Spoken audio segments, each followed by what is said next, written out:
à travers les accompagnements que je fais. Il y avait longtemps, en fait, depuis que je fais des accompagnements, j'avais jamais eu encore l'occasion d'accompagner quelqu'un que je connais. Quelqu'un que je connaissais, que je connais personnellement. Je la connais, écoute, depuis 55-56 ans. Elle a été mon enseignante au primaire. Durant 2 années. En fait, elle dit 3, puis moi j'ai des photos de ma 6e année où je suis avec mon professeur de l'époque et c'est pas elle. Et dans sa tête, dans son cœur, je pense qu'elle était la classe à côté. Et peut-être qu'à l'époque, c'était des petits paravents qui séparaient les classes.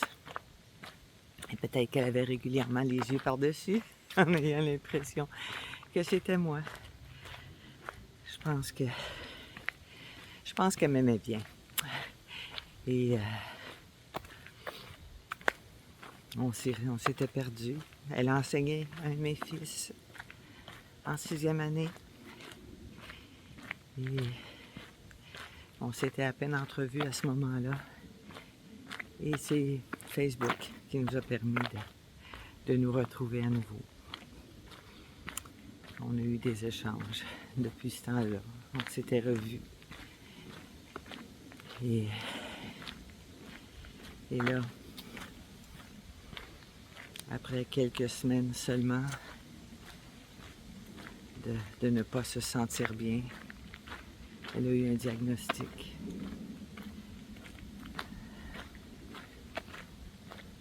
Un diagnostic brutal. Et là, elle en est en soins palliatifs. Donc, j'essaie de l'accompagner au mieux. Mais elle est déjà dans un état où c'est pas vraiment possible de dialoguer. Le premier jour où je l'ai vue la semaine passée, on a eu un minimum de conversation où elle était clairement en phase de déni.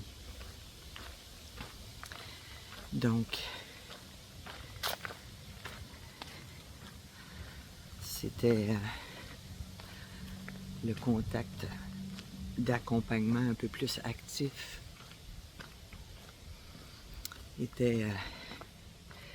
était pas permis à ce moment-là.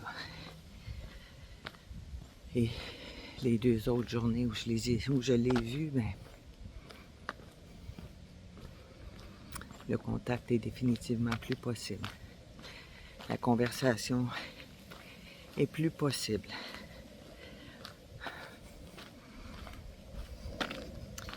Elle a un petit sourire quand on parle de la couleur rose. C'est une grande amoureuse du rose. Tout était rose chez elle, même son sapin de Noël, les décorations qu'elle a dedans. Et je lui ai acheté des petits bas doudous roses, parce qu'elle avait très froid à l'hôpital où elle était avant d'être transférée. Et je les ai trouvés roses. Ça l'avait fait bien sourire. Et même si son fils dit qu'elle déteste les bas, elle était bien contente de les recevoir. Elle les a pas portés. J'ai vu qu'ils sont encore dans leur emballage tout attachés ensemble. Tous attachés ensemble, mais ils sont là. Elle tenait à les garder. Ça, elle a été capable de le signifier. Mais bref, qu'est-ce qui reste? Qu'est-ce qui reste dans l'accompagnement d'une personne en fin de vie quand cette personne-là est plus en mesure de communiquer? Plus en mesure de communiquer verbalement. À peine qu'elle peut ouvrir les yeux pour voir que je suis là. Elle a de la misère à entendre.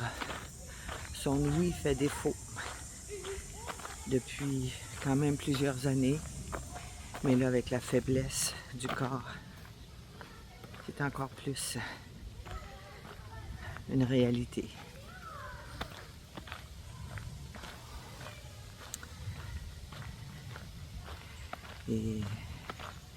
Mais c'est pas ça qui va m'empêcher d'être auprès d'elle. Il y a la présence physique de savoir qu'on est là. Bonjour. Et il y a la présence du toucher, qui est une présence extraordinaire, malgré son absence presque totale. Quand j'étais avec elle hier, dès qu'elle a senti que j'ai touché sa main, elle a réagi. Et elle m'a agrippé, comme pour me dire, reste là, reste avec moi, j'ai besoin.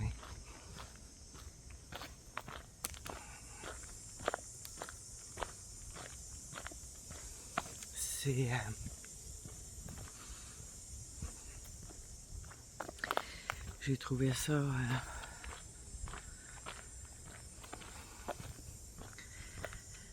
fort et un peu déchirant en même temps, parce que je peux pas être là tout le long et elle peut pas avoir quelqu'un vraisemblablement tout le long avec elle. Mais je me dis que juste ça, juste ces moments-là, c'est déjà une manière de faire une différence dans ce qui reste de vie à quelqu'un.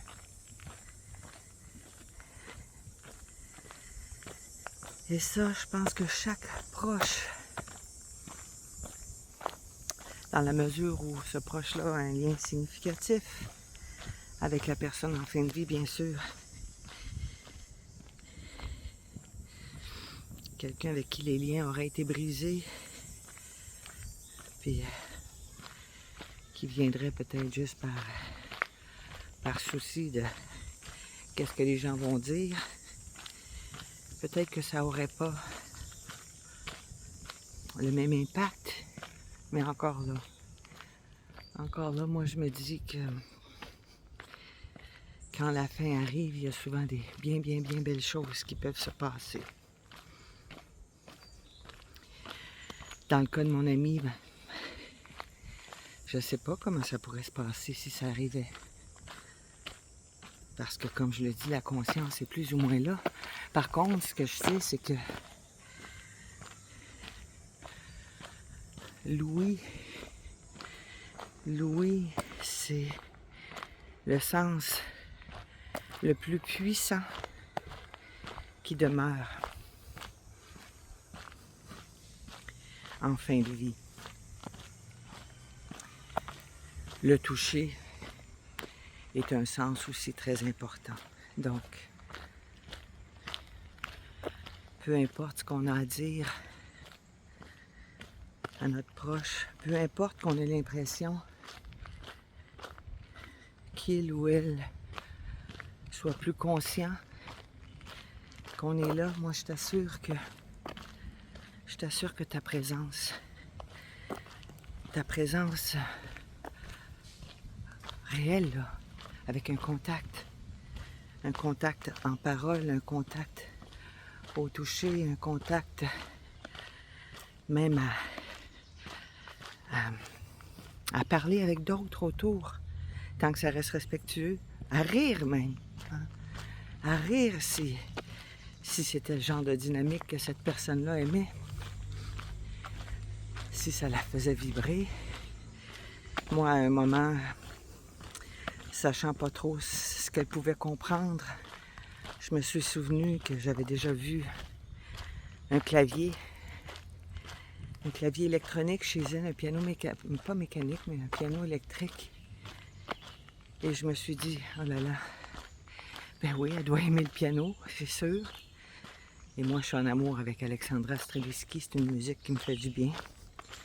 Alors j'ai mis la musique. On a écouté ensemble cette belle musique, le temps qu'on a pu passer ensemble. C'est la manière dont j'ai trouvé pour l'accompagner. Donc je pense que des fois, il suffit juste de chercher un peu comment on pourrait faire une différence. Ça peut être aussi simple que ça.